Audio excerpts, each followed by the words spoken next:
어, 자, 오늘 우리가 이제 이번 주 살펴볼 부분이 잠언 마무리, 그다음에 전도서 지금 읽고 있는 부분이죠. 그다음에 아가서 그리고 이제 드디어 이사야서로 이제 넘어가는데요. 이제 우리가 지혜서라고 하는 잠언, 전도서, 아가서까지의 모든 이야기가 끝이 나고 이제 예언서가 시작이 됩니다. 이제 예언서는 이제 예언자들, 그렇죠? 예언자들, 이사야 선지자들의 이야기가 이제 시작이 되는 부분이고요. 아무래도 이스라엘 역사상 가장 중요한 선지자라고 하면 이제 이사야서 선지자를 이제 들 수 있겠죠. 네, 그래서 이사야서를 이제 볼 텐데요. 자, 먼저 지난주 우리가 이런 부분들을 보았다라는 것을 먼저 좀 살펴보겠습니다. 지난주 통독 범위가 잠언 24장까지였어요. 25장까지였죠. 그리고 그 가운데서 우리가 말, 혀, 그렇죠? 말하는 부분에 있어서 우리가 좀 더 핵심을 두고 한 주간 말을 조심합시다. 뭐 이런 이야기를 나눴었습니다. 자, 이번 주 우리 말씀 읽을 부분들을 좀 자세하게 다시 보겠습니다. 잠언, 전도서, 아가서, 지혜 문학이 이렇게 마무리된다라는 것을 다시 한번 살펴보고요. 아까 말씀드렸듯이 예언서가 시작되는 부분입니다. 자, 지혜 문학을 마무리할 때 우리 다시 한번 우리의 삶에 대해서 한번 다시 생각을 해볼 필요가 있겠죠. 어떻게 삶을 살아야 될 것인가? 중요한 건 지혜를 가지고 살아야겠죠. 삶의 지혜. 그리고 그 삶의 지혜에 대해서 이제 다양한 측면에서 잠언에서 말하고 있는 지혜, 전도서에서 말하고 있는 지혜, 그리고 아가서에서 말하고 있는 그 관계적인 지혜에 대해서 이야기해 볼 수 있겠고요. 그다음에 이제 예언서는 죄와 심판에 대해서 이야기를 하고 또 동시에 회복과 메시아에 대해서 이야기하고 있다라는 점에서 이 이사야는 구약의 복음서다라는 별명을 가지고 있어요. 네. 죄와 심판을 이야기하고 동시에 회복과 메시아에 대해서 이야기하고 있는 부분에 있어서 구약의 복음서다라는 별명을 가지고 있는 이 이사야서. 예수님께서 굉장히 많이 인용하신 말씀이기도 하죠. 그래서 이 대선지자 중에 한 명인 이사야를 우리가 잘 시작을 해야 되겠고요. 자, 이 말씀들 통해서 하나님은 어떤 분으로 드러나셨고 우리는 이 시대에 어떤 지혜로 살아가야 될까라는 것을 좀 생각을 해보면 좋겠습니다. 자, 잠언 26장 한 장 한 장 좀 살펴보도록 하겠습니다. 미련함과 말의 어리석음에 대해서 이야기를 합니다. 26장 개가 그 토한 것을 도로 먹는 것 같이 미련한 자는 그 미련한 것을 거듭 행하느니라 라고 이야기를 하고요. 길을 가다가 자기와 상관없는 다툼을 간섭하는 자는 개의 귀를 잡는 자와 같으니라. 미련한 자의 반복되는 어리석음, 불필요한 간섭과 그 결과에 대해서 경고하고 있습니다. 특히 말의 어리석음에 대해서 이야기를 하고 있던 장이었습니다. 그래서 나도 이렇게 반복하고 있는 어리석음의 모습을 갖고 있지는 않은가? 나의 말과 행동, 아까도 이제 행위에 대해서 말씀해 주셨는데 점검할 부분이 무엇인가라는 것을 좀 생각해 볼 필요가 있겠습니다. 그래서 어, 미련한 자는 그 개가 토한 것, 우리 아이 그 강아지 키우다 보면 그 되새김질하는 애들이 있죠. 토하고 다시 먹고 그런 것과 이제 같은 행위다라는 것을 생각해 보실 수 있겠고요. 27장 관계의 지혜와 자기 성찰. 자, 어떤 친구는 진정한 친구로서 아픈 책망을 해주는 친구가 있대요. 27장이 이제 그런 것들을 이야기하고 있는데요. 철이 철을 날카롭게 하는 것 같이 사람이 그의 친구의 얼굴을 빛나게 하느니라. 무엇으로? 책망을 통해서. 그래서 서로가 서로에게 견제를 해주고 책망을 해주고 성장시켜주는 관계가 있는가 하면 반면에 여기 나온 사람이 원수는 잦은 입맞춤, 자, 평화와 다 좋고 너무 잘하고 계십니다. 이런 식으로 이제 아첨만 하는 그런 사람들을 이제 원수에 빗대어서 말하고 있죠. 자, 그래서 나에게 그런 쓴소리라도 사랑으로 해줄 수 있는 친구가 있는 그 관계가 중요하다라는 것을 27장에서 우리가 생각해 볼 수 있겠고요. 자, 28장과 29장, 의인과 악인, 그리고 통치와 자녀 흉계에 대해서 또 이야기를 합니다. 오늘 또 채찍이 나와가지고 제가 오늘 또 채찍에 대해서 어떻게 설명을 해드려야 될까 지금 자료를 찾아왔는데 오늘 안 오셨네요. 최경수 변사님께서. 자, 자, 악인. 그러나 도망하기 바쁘지만 의인은 사자같이 담대할 수 있다라는 것을 이야기하고요. 19장. 사람이 교만하면 낮아지게 되겠고 마음이 겸손하면 오히려 영예를 얻을 것이다. 라고 이야기를 하고요. 채찍과 꾸중이 지혜를 준다라고 하면서 자녀들을 채찍과 꾸중으로 지혜해야 된다라고 29장에서 이야기를 합니다. 역시 우리가 살펴보았던 것처럼 잠언은 한 장 안에도 다양한 교훈이 들어있기 때문에 어떤 단어에 어떻게 포커싱을 하냐에 따라서 전혀 다른 어, 그 이야기가 또 만들어질 수 있어요. 제가 수요 기도회 때 16장에 대해서 이야기했는데 16장에서도 굉장히 여러 가지 이야기가 들어있었거든요. 이제 네네. 하나님의 이제 주권에 대해서 하나님의 섭리하신 손길 그거에 대해서 이제 집중을 해서 설교를 했었죠. 그러니까 이 28장, 29장 안에도 이렇게 여러 가지 교훈이 있을 수 있다라는 것입니다. 혼재되어 있어요. 자, 그래서 의인의 담대함과 악인의 불안한 삶을 대비하고요. 교만과 겸손의 결과, 그리고 또 한편으로는 자녀 훈육의 필요성, 또 사회 정의에 대해서도 자, 여러 가지 교훈을 주고 있는데 나는 이 하나님 앞에서 어떤 태도로 살고 있는가? 내 삶의 겸손함은 어디에 있을까? 이것을 한번 생각해 볼 수 있겠습니다. 자, 이 30장이 이제 중요합니다. 30장 매우 중요한 또 너무 아름다운 시 중에 하나이죠. 아굴의 기도다라고 이제 1절에 나와 있는 시인데요. 이 표현이 되게 중요하거든요. 나로 가난하게도 마옵시고 부하게도 마옵시고 오직 필요한 양식으로 내게 먹이시옵소서. 자, 이 말씀 구절과 똑 닮은 바울의 고백이 있습니다. 뭐가 있을까요? 가난에도 처하게 비천한 자에 네, 처하고 그건가요? 네, 맞습니다. 음. 내가 풍부에도 처할 줄 알고 비천에도 처할 줄 아는 일체의 비결을 배워노라라고 말씀하시면서 내게 능력 주시는 자 안에서 내가 모든 것을 할 수 있느니라라고 하는 그 빌립보서 말씀 있잖아요. 너무나 중요한 말씀.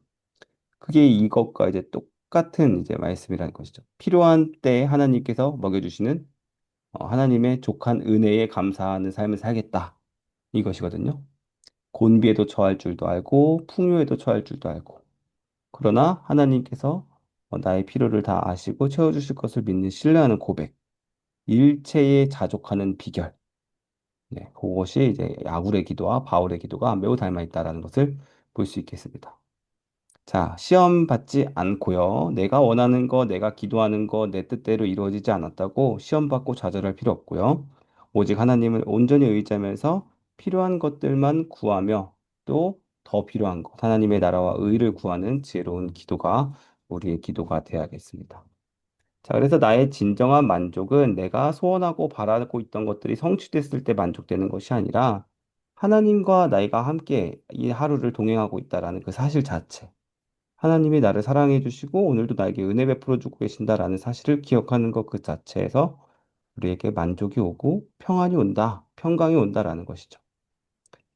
자, 그래서 내가 어떤 것을 간구하고 있는가? 당연히 우리의 필요한 것들을 간구해야겠죠. 그거 잘못된 건 아닙니다. 그러나 중요한 것은 하나님께서 주시는 평안함과 평강을 더 간구하는 것이 맞습니다.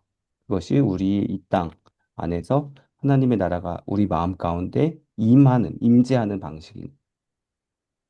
자, 31장 현숙한 여인의 찬가로 이제 마무리가 되겠죠. 자, 누가 현숙한 여인을 찾아 얻겠느냐? 자, 현숙한 여인은 결국 누구일까요? 우리 모두인 것이에요. 자, 여인, 여자, 여성으로 항상 교회가 표시됐다라고 이야기를 들었죠. 음, 네, 그래서 교회는 예수 그리스도의 신부라고 하고요. 교회는 성도의 어머니라고 표현되는 이유가 다 여인으로 표시되고 있기 때문에 그래요. 네, 예루살렘 도시도 여성으로 표현이 됩니다. 도시, 교회, 모든 것이 다 여인으로 표시가 돼요. 그래서 마지막 이 31장을 닫는 이 현숙한 여인이 누구를 이야기하고 있는가라고 할 때 우리는 교회다. 우리 한 사람 한 사람이다. 라고 이야기를 할 수 있는 것입니다. 그래서 우리가 하나님께 현숙한 여인으로, 지혜로운 여인으로 거듭나야 된다라는 것을 칭찬받을 여자, 칭찬받을 아내가 돼야 된다라는 것이죠. 그래서 여기 이렇게 이야기를 합니다. 현숙한 여인은 모든 성도가 본받아야 할 지혜롭고 충성된 삶의 모델이다라고 이야기를 하고 있는 것이요. 그 부지런함과 섬김과 지혜 있음과 또 미래를 미리 준비하는 이러한 여호와를 경외하는 모든 덕목의 근원들, 현숙한 여인에 대해서 나오고 있는 31장이 우리가 해야 될 일들이다라는 것이죠. 내가 내 삶 속에서 현숙한 여인으로 하나님께 이제 사랑받을, 칭찬받을 자로서 어떻게 오늘을 살아가고 있는가? 이것을 한번 다시 생각해 볼 수 있겠습니다. 자, 이제 전도서로 넘어가겠습니다. 전도서 되게 중요하죠. 전도서에서 이제 가장 중요한 표현 중에 하나는 헛되고 헛되니 모든 것이 헛되도다라는 의미인 거예요. 자, 근데 여기서 이제 헛되다라고 하는 것의 정확하게 어떤 것을 헛되다라고 하는지를 우리가 좀 어, 짚고 넘어갈 필요가 있겠는데요. 헛되고 헛되니라고 할 때 헛되다라는 것은 하나님 없는 모든 해 아래의 수고가 헛되다라는 뜻입니다. 인간의 모든 수고, 근데 해 아래의 모든 수고. 해 아래에 새로운 곳은 없다라는 말씀이 우리 있었죠, 어제. 해 아래에 새로운 곳이 없대요. 그러니까 우리 모든 인생들은 다 똑같은 모양으로 지금까지 몇천 년 동안 다 살아오고 있습니다. 열심히 다들 수고하면서 살아오고 있는데 그 모든 인생들 중에서 그 몇천 년의 모든 사람들의 삶 가운데 하나님이 없는 수고는 결국 다 헛되고 헛되다라는 것을 이야기하고 있는 것입니다. 그래서 하나님이 없이는 참된 의미와 만족을 찾을 수가 없다라는 것을 말해주는 것이 전도서입니다. 그래서 그러나 하나님이 있다면 그 삶은 의미가 있고 그 수고에는 의미가 있다라는 것을 이야기하는 것이죠. 그래서 절망만 말하는 것이 아니라 하나님 안에서 진정한 행복과 하나님 안에서 우리의 본분을 찾을 수 있게끔 역설해 주는 내용의 책입니다. 그러니까 솔로몬이 이제 죽기 전에 다 헛되다 헛되다라고 이야기하면서 죽었다고 해서 되게 힘 빠지는 책, 뭐 절망만 말하고 있는 책이 아니라는 것입니다. 자, 하나님 없는 삶은 물거품, 안개와 같다. 허무를 상징하는 이미지와 같다라는 것을 이야기하고 있다라는 것입니다. 자, 전도서 1장부터 2장이 이제 가장 중요한 부분 중에 하나고요. 솔로몬의 전도서, 전도자다라고 이제 다윗의 아들임을 이제 밝히고 있죠. 1장 1절에. 그러면서 이제 헛되고 헛되니 모든 것이 헛되도다. 헛됨의 반복을 2장까지 이야기하고 있습니다. 다 헛되어 바람을 잡는 것 같다. 해 아래에서 다 무익한 것이다. 라고 이야기를 합니다. 자, 이게 무엇을 이야기하냐면 솔로몬이 경험했던 모든 것들, 솔로몬이 가졌었던 지혜라든지 왕으로서 모든 누렸던 쾌락이라든지 가졌던 소유들 결국엔 다 아무것도 아니었다라는 것을 이야기하는 것이죠. 자, 내 삶에 또 노력을 쏟았던 영역에서 헛됨을 느껴본 적이 있으신가요?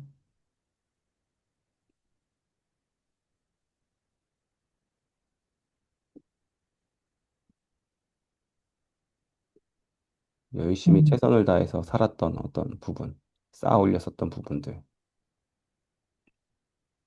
네, 이런 것들을 이제 생각해 보실 수 있겠죠? 자녀 양육이라든지요. 아니면 어떤 개인적인 커리어에서라든지요. 최선을 다해서 나름 살았다라고 생각을 하지만 시간이 지나고 나니 그렇게까지 할 필요가 없었다. 뭐 이런 생각도 우리 자주 하잖아요. 그렇죠? 음, 맞아요. 그런 경우들이 있죠. 예. 네.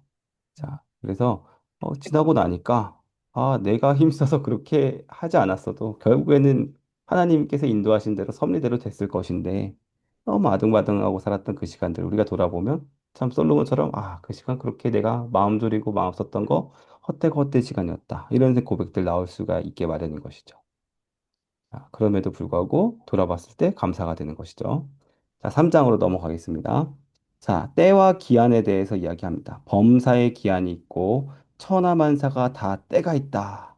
하나님이 모든 것을 지으시되 때를 따라서 아름답게 하셨고 또 사람들에게 영원을 사모하는 마음을 주셨다. 이 부분 전 좀 와닿았어요. 또 사람들에게 영원을 사모하는 마음을 주셨다. 자, 사람들이 항상 바라는 것이죠. 영원한 사랑, 영원한 젊음, 영원한 것들을 이제 바라게 되죠. 우리가 유한하다라는 것을 깨닫게 해주시는 그것을 주셨다라는 것, 지혜를 주셨다라는 것이. 우리의 한계가 정해져 있다라는 것을 깨닫는 것은 지혜로운 사람인 것이죠. 그렇기 때문에 자, 삶의 모든 사건에 하나님의 정해주신 때가 있습니다. 우리 인생도 마찬가지예요. 우리 인생에 정해주신 하나님의 때가 있어요. 그래서 우리가 어, 그 위로 예배 때도 많이 말씀했던 내용이지만 하지만 우리의 남은 날을 계수할 수 있는 지혜를 주시옵소서라고 기도하는 거. 시편 90편 말씀의 고백. 우리가 언제 정해진 때를 계산해 보고 헤아려 볼 수 있는 그 지혜다라는 것이에요. 그래서 우리의 유한함을 다시 돌아보고 영혼을 사모하는 존재로 하나님께 소망을 두면서 걸어나가야 된다라는 것이죠. 그래서 나는 나의 삶의 때를 조급해 하는가? 아니면 하나님의 시간을 신뢰하고 기다리는가? 이것을 한번 생각해 볼 수 있겠습니다. 때와 기한의 지혜. 자, 전도서 4장부터 6장. 세상의 불의와 부의 한계. 내가 다시 해 아래에서 행하는 모든 학대를 보았도다. 세상에서의 모든 불의를 이야기하고 있는 것이고요. 보라 학대받는 자들의 눈물이로다. 그들에게 위로자가 없도다라고 이야기를 해요. 위로자가 없도다. 모든 사람들이 다 불의한 상태다라는 것이죠. 자, 은을 사랑하는 자는 은으로 만족하지 못하고 5장에서는 이렇게 이야기해요. 만족이 없는 거. 풍요를 사랑하는 자는 소득으로 만족하지 않는다라고 이야기해요. 다 헛되다. 이 땅에서 얻고 쾌락을 누리고 만족하며 내가 위로받는 모든 것들 사실은 이것들이 나에게 영원한 위로를 주지 않는다라는 것이죠. 결코 진정한 만족을 주지 못한다라는 것이. 그래서 이 돈의 허무함과 채워지지 않는 욕망, 그 가운데서 당하는 학대, 불의 이런 것들에 대해서 이야기하고 있는 것이죠. 자, 이런 세상의 불의 앞에서 나의 마음은 어떠한가요? 나의 만족은 어디에서 오는가요? 이것들을 우리가 한번 생각해 볼 수 있겠습니다. 자, 전도서 7장부터 9장까지의 지혜의 역설과 죽음의 그림자에 대해서 이야기를 해볼 수 있겠습니다. 일의 끝이 시작보다 낫고 참는 마음이 교만한 마음보다 낫다라고 이야기를 합니다. 지혜에 대해서 이야기를 하는 것이죠. 끝매무리를 어떻게 하는 것이 중요한가? 그죠? 시작하는 일보다 잘 끝내는 일이 참 중요하다라는 것을 이제 이야기를 하고요. 교만한 마음보다 참는 마음에 대해서 이야기를 하고 있고요. 또 빠른 경주자들이라고 선착하는 것이 아니었다라는 것을 이야기합니다. 아무리 달리기가 빨랐어도 항상 먼저 도착하는 것은 아니더라. 아무리 용사들이라 그래서 전쟁에 늘 승리하는 것 아니더라. 아무리 지혜가 있다고 해도 음식 늘 얻는 거 아니고 아무리 명철한 자들이라고 해서 재물 얻는 거 아니더라. 기능인들이라고 해서 은총 입는 것 아니더라. 시기와 기회는 모든 사람들에게 다 그 사람들에게 맞는 때와 그 사람들에게 맞는 방법으로 임한다라는 것을 다시 한번 이야기해 주는 것이죠. 모든 사람에게 시기와 기회가 있다. 삶은 불확실하다. 우리가 겉으로 드러나는 것만 보고 알 수 없다. 우리의 현실을 섣불리 판단할 수 없다라는 것이죠. 자, 그래서 우리는 아무리 노력하고 우리가 보기에 좋아 보이지 않는 그러한 불가능해 보이는 상황 가운데 있을지라도 하나님을 의지하고 하나님의 때를 기다리면 되는 거예요. 우리 아까 권사님이 기도해 주신 표현이었죠. 주님의 방법과 주님의 때를 우리는 기다리면 되는 것입니다. 그것이 지혜이다라는 것이죠. 자, 전도서 10장부터 11장 현재를 사는 지혜. 11장 너는 내 떡을 물 위에 던져라. 여러 날 후에 도로 찾으리라. 자, 이 말씀 가능한 말씀일까요? 너의 빵을 물 네, 위에 아니죠. 던지라. 아니. 물 위에 던지래요, 빵을. 빵이 물 위에 던지면 어떻게 될까요? 젖어서 흩어지죠? 네, 근데 네, 네. 그렇게 보일지라도 여러 날 후에 도로 찾는 일이 있대요. 그러니까 지금 당장 빵을 던지는 일, 그러니까 가난한 사람들을 돕고 불쌍한 사람들을 이렇게 구제하는 일, 물에 빵 던지는 일 같지만 너가 여러 날 후에 도로 찾을 일이 있다라고 이야기를 해주는 거예요. 너는 아침에 씨를 뿌리고 저녁에도 손을 놓지 말라. 이것이 잘 될는지 저것이 잘 될는지 혹은 둘 다 잘 될는지 너는 알지 못한다. 그래서 아침에도 뿌리고 저녁에도 뿌리고 계속해서 뿌리라 이 말씀입니다. 그래서 언제 알 수 없으니 언제 어떻게 일이 이루어질지 알 수 없으니 오늘 충실하고 오늘도 선한 씨앗의 열매를 뿌리라라는 것입니다. 결과는 하나님께 맡기라라는 것이죠. 그래서 우리가 가끔씩 우리가 이렇게 헌금하는 것들 아니면 어떤 사람들 갑자기 교회 홈리스가 찾아와서 지갑에서 얼마를 꺼내주신 분들 이 그런 분들 중에 이제 그런 말씀이 있어요. 저분들 저거 가지고 나가서 바로 마트 가서 술 드시는 거 아니야? 뭐 이런 질문한 적이 있었어요. 근데 그건 모르는 거죠. 그 사람이 어떤 그런 일 가운데 또 언젠가 깨달음을 주실지 모르는 거니까 우리는 그럼에도 불구하고 사람을 바라볼 것이 아니라 하나님의 때와 방법을 바라보고 계속해서 선한 일을 해야 된다라는 것이죠. 근데 나는 내일의 불안 때문에 오늘 해야 할 선한 일을 미루고 있지 말라라는 것이요. 그게 진짜 지금 내가 그 사람에게 헌금하고 이 교회에다 이런 헌금을 하는 것들이 진짜 물에다 빵 던지는 일 같아 보일지라도 하나님의 때가 되면 다 거두신다라는 거예요. 네, 전도서 12장입니다. 최종 결론이에요. 전도서가 이렇게 끝이 납니다. 창조주를 기억하라. 제일 중요한 유명한 말씀이죠. 너는 청년의 때에 곧 곤고한 날이 이르기 전 해들이 달들이 별들이 빛을 잃기 전에 또 비 뒤에 구름이 다시 일어나기 전에 너의 창조주를 기억하라. 자, 이때 아주 중요한 표현이 청년의 때라는 거예요. 청년의 때. 구약에서 청년은 언제를 말하는 걸까요? 우리처럼 결혼하기 전에 청년부처럼 저 결혼하기 전까지의 청년들을 말하는 걸까요? 구약에서 말하는 청년은 창을 들고 싸울 수 있는 모든 나이를 다 청년이라고 얘기했어요. 음, 그 말은 무엇이냐면 우리가 이 땅에서 하나님의 믿음 가지고 믿음의 싸움을 해 나갈 수 있을 때 곤고한 날이 이르기 전, 곤고한 날, 죽음의 날을 이야기하는 것입니다. 곤고한 날. 구약의 곤고한 날은 죽음의 날을 의미하는 거예요. 해들이, 달들이, 별들이 빛을 잃기 전, 별들이 빛을 잃는 날, 심판의 날, 마지막 날을 의미하는 것입니다. 죽음의 날, 심판의 날. 우리가 우리 인생의 때에 살 때 창조주를 기억하는 일이 필요하다라는 것을 이야기를 하는 것입니다. 그래서 이렇게 이야기하죠. 이 일의 결국을 다 들었다. 우리 어떻게 살아가야 될지 지혜에 대해서 이제 계속 이야기를 하고 있잖아요. 너희들은 다 들었다. 그러니까 지금 곤고한 날이 이르기 전에 하나님을 경외하고 명령을 지키고 본분에 힘써라 라고 이야기를 하는 것입니다. 인생의 허무함을 통해서 깨달은 최종 진리, 그것은 결국 하나님을 경외하고 그분 명령에 순종하는 것이 진짜 삶의 의미 있게 만드는, 허무가 아니라 삶을 유익하게 만드는 것이다. 나의 삶의 진정한 본문이 무엇인가? 그래서 우리 그 웨스트민스터 소요리 문답의 첫 번째 문답에서 사람의 창조의 목적이 무엇이냐라고 이야기할 때 뭐라고 이야기하냐면 하나님께 하나님을 영광을 네, 영화롭게 하나님을 하기 위하여. 영화롭게 하고 영원토록 음, 그분을 음, 즐거워하는 것이다라고 이야기해요. 음. 즐거워하는 것이다. 그래서 김창옥 쇼에서 김창옥 씨가 이거를 가지고 이야기를 하시더라고요.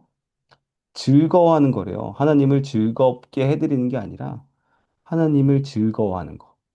이 부분 보고 좀 되게 감동이 있었는데 네, 하나님 자체를 정말 이 말씀을 듣고 이렇게 하나님 말씀에 대해서 우리가 생각하는 이 시간 모든 것 자체를 즐겁게 생각하는 일, 이것이 하나님께 영화롭게 해드리는 일이고 지혜를 얻는 일이고 우리가 사랑받는 일이고 우리가 어떻게 살아가야 될지 방향을 정하는 일이며 너무나 감사한 시간들인 거죠.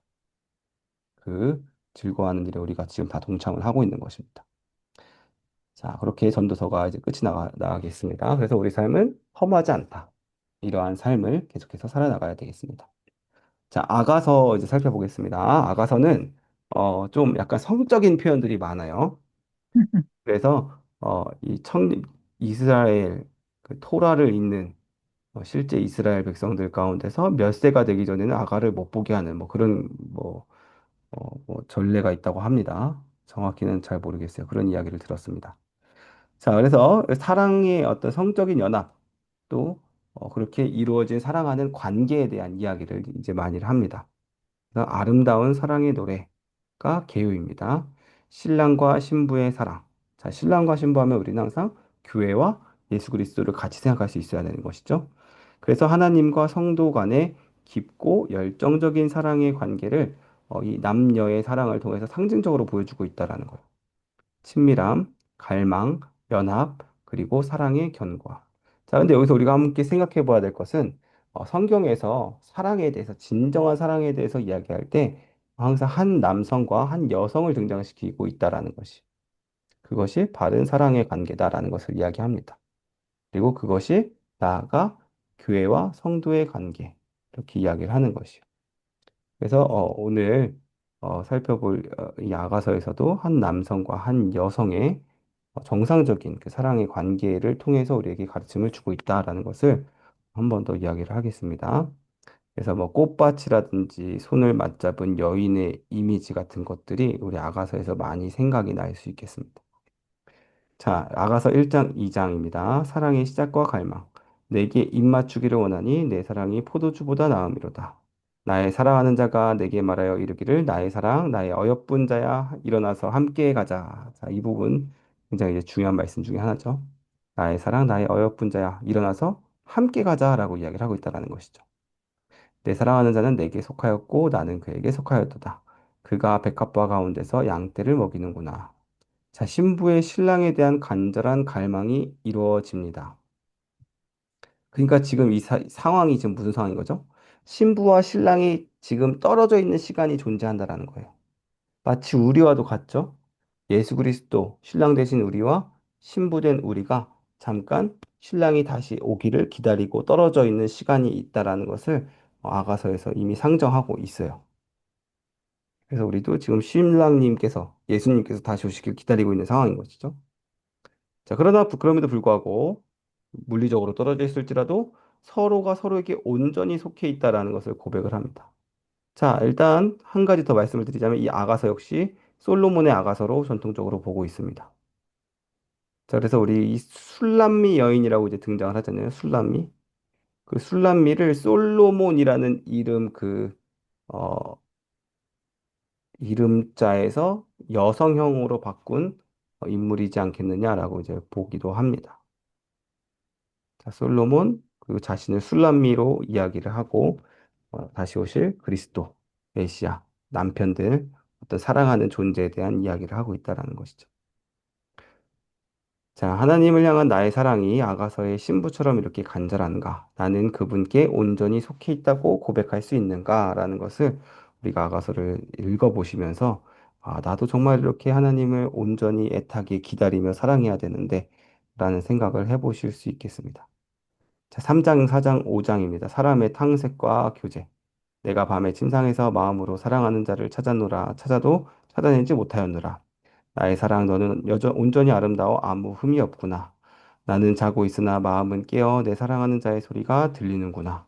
문을 두드려 이루기를 나의 누이, 나의 사랑, 나의 비둘기, 나의 완전한 자야, 문을 열어다오. 이렇게 사랑하는 애틋한 마음, 서로를 찾고 서로를 그리워하는 마음, 단절돼 있는 상황과 다시 찾음에 대한 갈망, 뭐 이런 것들이 이제 드러나 있습니다. 자, 6장부터 8장에 보시면 사랑의 견고함과 도전에 대해서 살펴볼 수 있겠습니다. 너는 나를 도장같이 마음에 품고 도장같이 팔에 두라. 사랑은 죽음같이 강하고 질투는 수월같이 잔인하며 불꽃같이 일어나니 그 불꽃은 여호와의 불과 같으니라. 많은 물도 이 사랑을 끄지 못하겠고 홍수라도 삼키지 못하나니. 자, 사랑의 불멸성에 대해서 강조를 하고 있다라는 것이죠. 물로도 이 불타는 사랑을 끄지 못한다. 말이 안 되죠? 그러나 그 정도로 어, 이 영원한 사랑에 대해서 이야기를 하고 있습니다. 그래서 어떤 고난과 시련도 이 사랑을 끊을 수 없다. 자, 그래서 우리가 이 부분에서 나를 향한 하나님의 사랑 역시 이처럼 강하다. 말이 안 되게끔. 영원히 사그러들지 않는 불같이. 물로도 꺼지지 않는 불과 같이. 여호와의 불과 같이. 하나님이 우리를 향한 사랑이 이처럼 강하다라는 것을 다시 한번 마무리로 생각해 보실 수 있겠습니다. 그러니까 우리만 사랑하는 게 아니라 신랑도 엄청나게 신부에 대한 사랑에 대해서 이야기하잖아요. 하나님께서 우리를 바라보실 때 우리를 이렇게 열렬히 사랑하신다라는 거예요. 하나님이 우리에게 은혜를 베풀어 주시고 사랑을 베풀어 주신 데는 하나님의 열렬한 사랑, 정말 포기하지 못하시고 끝까지 막 그리워하시는, 너무나 함께 있고 싶어 하시는 그 열렬한 사랑이 우리를 붙들고 있다라는 그 확신을 한번 다시 한번 얻고 이 책을 우리가 이번 주 중에 묵상을 해야겠습니다. 자, 이사야에 대해서 살펴보겠습니다. 이사야 우리가 아까 말씀드렸죠? 구약의 복음서다. 왜 이야기를 드렸냐면 죄와 심판에 대해서 이야기하면서 동시에 회복과 메시아에 대해서 이야기를 하고 있기 때문에 복음서와 너무나 비슷한 성격이 있다. 그래서 구약의 복음서다. 죄와 구원의 대서사시다라고 이야기를 할 수 있겠죠. 죄에 대해서 심판에 대한 이야기가 나오는가 하면 한편으로는 구원에 대해서 메시아에 대해서 이야기를 하고 있기 때문이죠. 그래서 핵심 메시지가 세 개입니다. 죄와 심판, 회복과 소망, 그리고 그 회복을 이루어줄, 그 소망을 이루어줄 한 분, 메시아, 인자 사상, 그 인자가 온다라는 것이죠. 사람의 아들이 온다라는 것입니다. 그래서 그가 고난받는 자로서 올 것이다라는 것에 대해서 이미 이야기가 다 예언을 해두신 책이 바로 이사야가 되겠습니다. 그래서 이사야는요, 두루마리의 말씀, 예언의 빛과도 같습니다. 지금 오늘도 저희 가정 예배 드렸는데, 여기 오늘 지금 순 하고 있죠, 순. 요한계시록 요즘 보고 있죠? 네. 요한계시록에서도 결국에는 예언에 대한 말씀인데, 두루마리가 계속 등장을 할 거고, 예언의 빛이 등장을 할 것이죠. 자, 그래서 결국에는 지금 올 메시아, 오실 메시아, 요한계시록은 다시 오실 메시아. 결국엔 다 이렇게 예언의 말씀이 빛이 비치고 있다라는 것을 생각해 볼 수 있겠습니다. 자, 이사야 1장 백성의 죄와 하나님의 탄식. 하늘이여 들으라 땅이여 귀를 기울이라 여호와께서 말씀하시기를 내가 자식을 양육하였거늘. 야, 이 자식이 누구일까요? 이스라엘 백성. 예, 이스라엘 백성들이죠. 출애굽기에 보면 엄청난 표현들이 있죠. 내가 독수리의 날개로 그들을 끌어안아서 이렇게 엄청 이렇게 해서 그들을 이렇게 데리고 왔다. 막 이런 표현들이 있잖아요. 그 깐난아기와도 같은 이스라엘을 그렇게 양육을 해왔다 이거예요. 근데 이놈 자식들이 사춘기가 되고 집을 나가고 내 말을 더 이상 듣지 않고 나를 거역하였다. 소는 그 임자를 알고 나귀도 그 주인의 구유를 알건만은 내 자식이라고 했던 이스라엘은 나를 알지 못하고 깨닫지 못하는다. 그러니까 동물봐도 짐승봐도 금수보다도 못하다라고 하는 것이죠. 자, 너희가 어찌하여 매를 더 맞으려고 더욱 패역하느냐? 온 머리는 병들었고 온 마음은 피곤하였으며 발바닥에서 머리까지 성한 곳이 없어서 상한 것과 터진 것과 새로 맞은 흔적뿐이거늘. 자, 하나님께서 이렇게 친히 양육하셨던 백성이 우상 숭배와 불의로 반역하고 있는 모습, 그들의 영적 질병에 대해서 이렇게까지 묘사를 하고 있다라는 것이죠. 자, 1장도 굉장히 깁니다. 우리가 이사야서 살펴보면 특징 중에 하나가 이사야서가 좀 긴 편이에요. 여러 가지 주제가 있어요. 이어서는 형식적인 예배, 중반부. 여호와께서 말씀하실 때, 자, 영적 질병과 피폐함에 대해서 아까 이야기했었는데 그 중에 하나가 형식적인 예배다라는 거예요. 나는 순양의 번제와 살진 짐승의 기름에 배불렀다. 너희들 아무리 예배 드리면 뭐 하냐 이거예요. 예배 가운데 정말 영과 진리로 예배를 드리지 않는데 나는 수송아지나 어린 양이나 수점수의 피를 기뻐하지 아니하노라. 너희가 손을 펼 때에 내가 내 눈을 너희에게서 가리고 너희가 많이 기도할지라도 내가 듣지 아니하리니 이는 너희의 손에 피가 가득함이라. 삶이 동반되지 않으면서 형식적으로 예배만 드리고 삶에선 변화가 없는 이러한 예배 제사에 대해서 하나님께서 분노하시는 마음을 이렇게 이야기를 하고 있다라는 것이죠. 그러면서 동시에 하나님이 감사한 것은 자, 28절이 이제 가장 중요한 말씀이 되겠죠. 여호와께서 말씀하실 때 오라 우리가 서로 변론하자 너희의 죄가 주홍 같을지라도 눈과 같이 희어질 것이요 진홍같이 붉을지라도 양털같이 희게 되리라. 자, 우리가 이 변론하자라는 말은 법정 변론을 이야기하는 것입니다. 너희의 죄가 잘못됐다라는 것을 하나님 앞에 나가서 시인하고 용서함을 받으면 죄가 깨끗하게 용서함을 받을 수 있다라는 것을 이야기해 주고 계신 것이죠. 그러니까 하나님 앞에 나아가는 것 그 자체가 중요한 것입니다. 왜냐하면 용서를 약속하셨기 때문에. 너희가 즐겨서 순종하면 땅의 아름다운 수산을 먹을 것이요. 너희가 거절하여 배반하면 칼에 섬겨지리라. 결국 끝까지 끝내 오지 않아서 칼에 섬겨지는 일이 발견이 이제 우리가 알게 되는 이 역사가 그렇게 반복이 되죠. 하나님의 준엄한 심판 선언 속에 담긴 자비로운 회개 초청. 죄를 회개하면 용서하시겠다라는 약속. 지금 오늘날 우리에게도 동일한 약속이죠. 우리가 언제나 하나님께 나아가서 회개에 기도하면 하나님이 약속해 주신 그 약속의 근거에서 용서해 주시는 것입니다. 자, 2장으로 넘어가겠습니다. 메시아 왕국의 영광스러운 비전. 말이되 여호와의 전에 산이 모든 산 꼭대기에 굳게 설 것이요 예루살렘이 모든 산 위에 모든 세상 가운데 가장 높이 선다라는 것입니다. 모든 작은 산 위에 뛰어나리니 만방이 그리로 모여들 것이라. 그들이 그 칼을 쳐서 보습을 만들고 그 창을 쳐서 낫을 만들 것이며 이 나라와 저 나라가 다시는 칼을 들고 서로 싸우지 아니하며 다시는 전쟁을 연습하지 아니하리라. 자, 이제 이 부분 가지고 이제 오해하시는 분들이 있어요. 그러니까 우리가 종말론을 어떻게 바라보느냐에 따라서 이제 설명이 좀 다른데 어떤 분들은 우리가 스스로 하나님의 종말의 때를 하나님이 오실 길을 만들어야 되는데 전쟁이 무슨 말이냐? 칼이 칼을 쳐서 보습을 만들고 네? 삽과 같이 솟아날 그 농기구를 만들어내는 그날이 올 것이다. 창을 쳐서 낫을 만들고 싸움이 이제 그치고 이 나라와 저 나라가 이제 싸움을 그쳐야 되는데 전쟁을 일으키는 나라 하나님 나라라고 하면서 미국 왜 그러냐 막 이렇게 이야기하시는 분들이 있었어요. 근데 이것은 역사 가운데서 이런 일이 일어날 것을 이야기하는 것이 아니라 진짜 예수님이 다시 오셔서 완성될 하나님 나라에서 이런 일이 있을 것이다라는 것을 이야기를 하는 것이죠. 그래서 마지막 날, 이 날이 중요하죠. 마지막 날. 정말 예루살렘이 하나님의 전이 있는 어, 지금의 육, 어, 지금의 물리적인 이스라엘이란 나라가 아니라요. 예루살렘이 아니라 하나님의 전이, 하나님의 나라가 모든 사람들의 중심에 우뚝 설 때, 예수께서 다시 오실 때 모든 전쟁의 도구가 평화의 도구로 바뀌는 메시아 왕국에 대한 놀라운 예언의 말씀입니다. 자, 나는 하나님의 나라가 가져올 완전한 평화를 얼마나 기대하며 살고 있는가?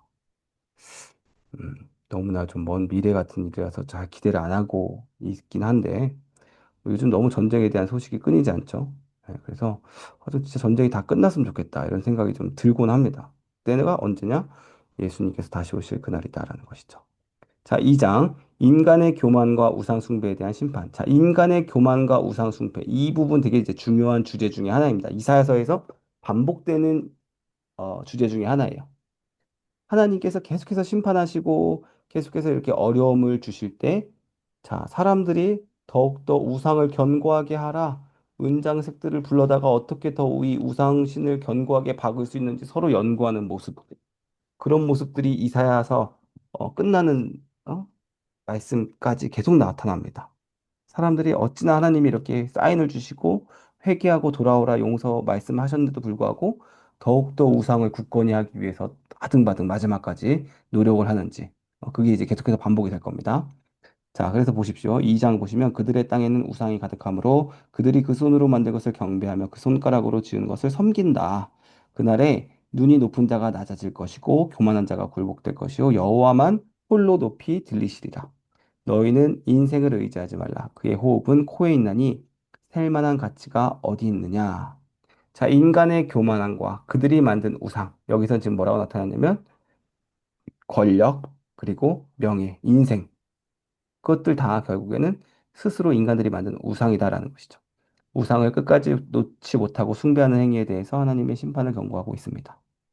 자, 3장. 그러면서 동시에 사회의 타락과 지도자에 대해서 심판을 이야기하십니다. 유다의 지도자들이 제거되어 사회가 혼란에 빠질 것에 대해서 이야기를 합니다. 내 백성을 학대하는 자는 아이요, 다스리는 자는 여자들이라. 내 백성아, 너의 인도자들이 너를 유혹하여 내가 다닐 길을 어지럽히느니라. 자, 백성의 지도자들을 아이와 여자들이다라고 이렇게 표현을 하고 있습니다.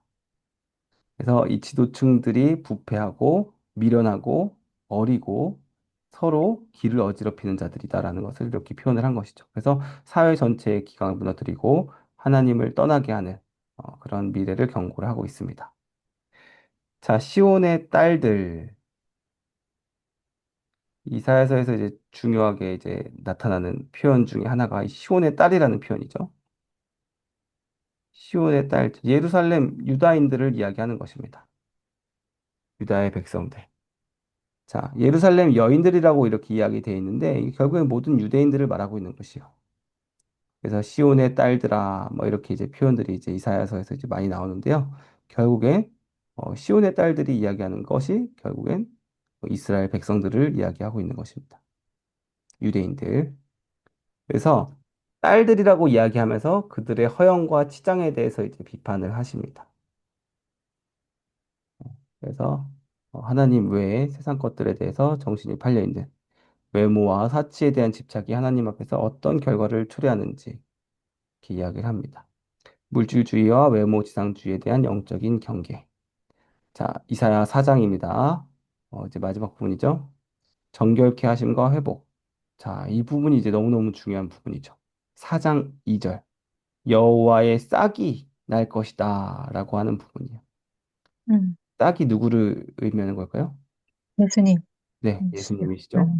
그리고 이제 후반부에 대해서 이 싹이 나중에 이제 그루터기가 되고 그 그루터기에 또 싹이 나고 이런 표현들로 계속 반복이 돼요.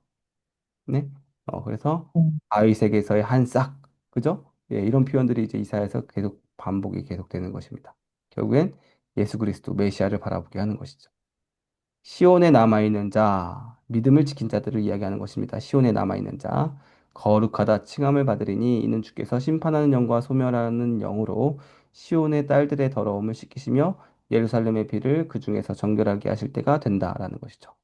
메시아가 다시 오실 때 믿음을 지킨 자들이 받게 될 구원에 대해 이야기하고 있는 것입니다.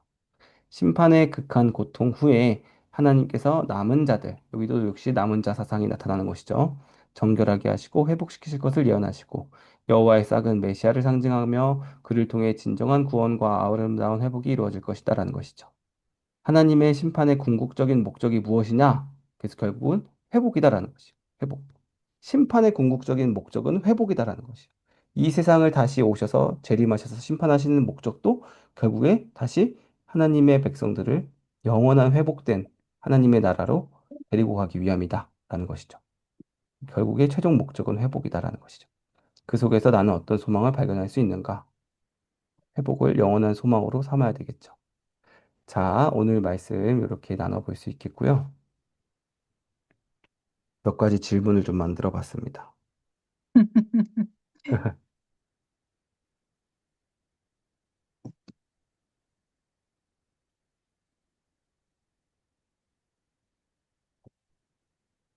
잠언 말씀 중 내 삶에 구체적으로 적용하고 싶은 지혜가 뭐 있다면 무엇입니까? 전도서가 말하는 헛됨 속에서 당신이 발견한 진정한 만족이나 의미가 있다면 무엇일까요? 아가서를 통해 당신이 경험한 하나님과의 친밀함은 무엇이며 이 사랑을 어떻게 삶으로 표현하고 싶습니까? 이사야서가 말하는 이스라엘의 죄 중 나의 삶에서 가장 경계해야 할 부분이 무엇이라고 생각합니까? 이사야서에 나타난 하나님의 심판 속에서도 빛나는 회복과 소망의 메시지가 당신에게 주는 위로가 있다면 무엇인가요?